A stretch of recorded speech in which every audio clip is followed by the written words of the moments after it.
माँ स्वामिनी प्रेरणा सर्वथी स्वभणी त्रिभाष्य सामयिक multilingual bi-monthly March-April 2023 Volume number 3 Issue number 13 साक्षी भावनी शक्ति साक्षी भाव की शक्ति The power of equanimity साक्षी भाव, आत्मभाव और समदर्शिता। लेखक सुज्ञान मोदी। साक्षी भाव का सरलतम अर्थ है जो हो रहा है उसे वैसा ही देखना। लेकिन देखना कैसे और देखने वाला कौन? इसका समाधान श्रीमद् राजचंद्र ने इस प्रकार दिया है कि सबसे पहले इस सत्य को आत्मसात कर लेना कि देह और आत्मा भिन्न है। इसके बाद की अवस्था है ये अनुभूति करना कि मैं देह नहीं हूं, चैतन्य आत्मा हूं। लेकिन इसकी अनुभूति कौन करेगा?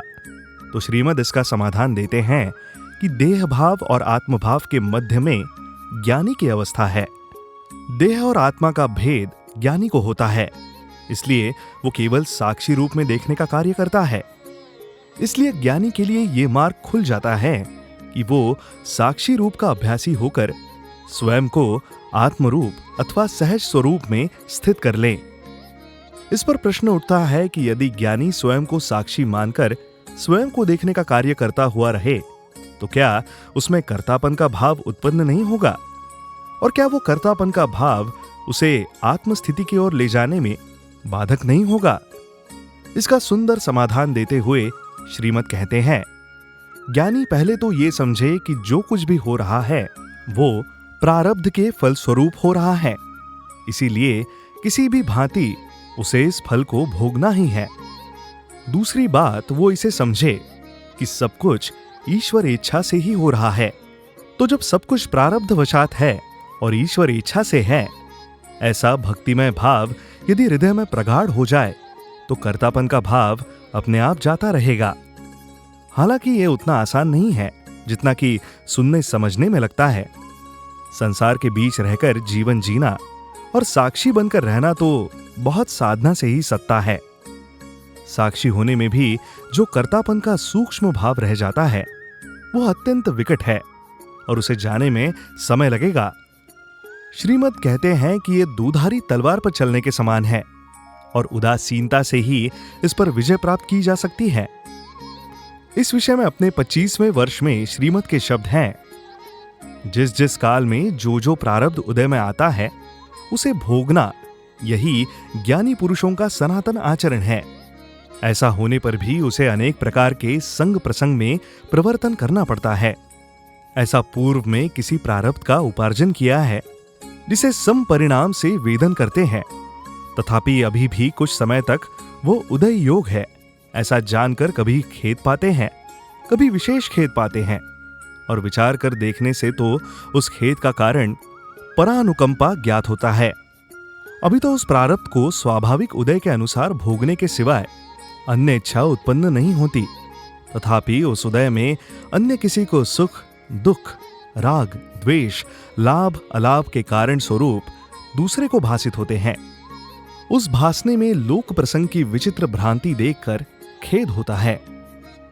जिस संसार में साक्षी कर्ता रूप से माना जाता है, उस संसार में उस साक्षी को साक्षी रूप से रहना और कर्ता की तरह भासमान होना, ये दुधारी तलवार पर चलने के बराबर है। ऐसा होने पर भी वो साक्षी पुरुष भ्रांतिगत लोगों को किसी के खेद, दुख, अलाप का कारण भासित ना हो, तो उस प्रसंग में उस साक्षी पुरुष की अत्यंत विकटता नहीं है। हमें तो अत्यंत विकटता के प्रसंग का उदय है। इसमें भी उदासीनता हो, यही ज्ञानी का सनातन धर्म है। यहां धर्म शब्द आचरण के अर्थ में प्रयुक्त हुआ है। एक बार एक तिनके के दो भाग करने की क्रिया कर सकने की शक्ति का भी उपशम हो, तब जो ईश्वर इच्छा होगी वही होगा। साक्षी भाव को श्रीमद् अत्यंत महत्व देते हैं, इतना कि अपनी अपूर्व अवसर कविता के 7वें पद में कहते हैं कि यदि मुझे माया रखनी ही हो तो वो माया साक्षी भाव के प्रति हो जाए। माया प्रत्यय माया साक्षी भावनी, लोभ प्रत्यय नहीं, लोभ समान जो। आगे श्रीमद् साक्षी भाव को समदर्शिता और समभाव के साथ जोड़ते हैं। 31वें वर्ष में जब किसी ने उन्हें पूछा कि समदर्शिता क्या है और समदर्शी कौन है, तो इसके उत्तर में उन्होंने कहा, समदर्शिता अर्थात पदार्थ में इष्ट और अनिष्ट का भाव नहीं होना, इच्छा रहित और ममत्व रहित होना। समदर्शिता चरित्र दशा का सूचन करती है। राग द्वेष रहित होना ये चरित्र दशा है। ये मुझे प्रिय है, ये मुझे अच्छा लगता है, ये मुझे अप्रिय है, ये मुझे अच्छा नहीं लगता, ऐसे भाव समदर्शी में नहीं होते। समदर्शी का साक्षी भाव भी समान भाव, अभेद भाव और निर्विशेष भाव से संपन्न हो जाता है, क्योंकि वह आत्म भाव में ही स्थित हो जाता है और आत्मा का स्वाभाविक गुण ही साक्षी भाव से देखना होता है। तो भी साधना पूर्वक उसे समदर्शिता प्रकट करनी पड़ती है। इसे समझाते हुए श्रीमद् कहते हैं, समदर्शी बाह्य पदार्थों को और उनकी पर्यायों को, वे पदार्थ और पर्याय जिस भाव से रहते हैं उन्हें उसी भाव से देखता है, जानता है और कहता है, परंतु वो उन पदार्थों में अथवा उनके पर्यायों में ममत्व अथवा इष्टानिष्ट बुद्धि नहीं करता। आत्मा का स्वाभाविक गुण देखना जानना है, इसलिए वह ज्ञेय पदार्थ को देखती जानती है। परंतु जिस आत्मा को समदर्शिता प्रकट हो गई है, वह आत्मा उस पदार्थ को देखते जानते हुए भी उसमें ममत्व बुद्धि, तादात्म्य भाव और इष्टानिष्ट बुद्धि नहीं करती। कोई पदार्थ काला हो तो समदर्शी उसे काला ही देखता, जानता और कहता है। कोई पदार्थ सफेद हो तो वह उसे वैसा ही देखता, जानता और कहता है। कोई पदार्थ सुगंधित हो तो उसे वह वैसा ही देखता, जानता और कहता है। कोई दुर्गंधित हो तो उसे वह वैसा ही देखता, जानता और कहता है। कोई ऊंचा हो, कोई नीचा हो तो उसे वह वैसा ही देखता, जानता और कहता है। प्राप्त स्थिति में, संयोग में अच्छा बुरा, अनुकूल प्रतिकूल, इष्टानिष्ट बुद्धि, आकुलता व्याकुलता ना करते हुए उसमें समदृष्टि से अर्थात अपने निज स्वभाव से राग द्वेष रहित भाव से रहना ही समदर्शिता है। इसी प्रसंग में श्रीमद् ये भी कहते हैं कि बिना संयम साधना के या बिना व्रतनिष्ठ जीवन के समदर्शिता प्राप्त ही नहीं हो सकती।